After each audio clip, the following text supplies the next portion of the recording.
桃园有一间庙是景福宫，红叫做是桃园大庙，已经徛超过200年。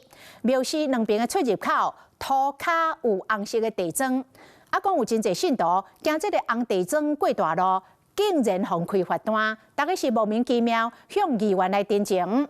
桃园市政府回应讲，这个红色的地砖是车道，唔是人行道，是要提醒车辆减速慢行。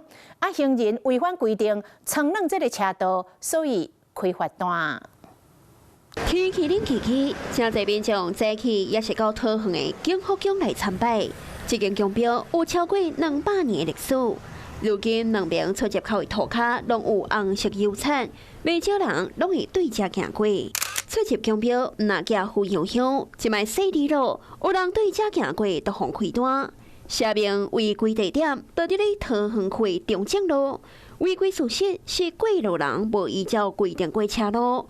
民众看到罚单怎讲起，找民意代表申请。应该是行人穿越道吧？我看它是一般行人道，我就这样走过去。没车的话，我是走过去的。过马路的标志，那天有2个信架2开。实际问当地人，大家也拢不傻傻，唔知现在互开单。来看地图，景福宫的两边红色的油漆是一路围起到对面的车路，附近也无看提醒或者是标示，每组是行人道。也毋过其实唔是，要互部分的民众质疑是罚单陷阱。办法就在前面那边，有不远的地方这样子提醒行经这边的车辆。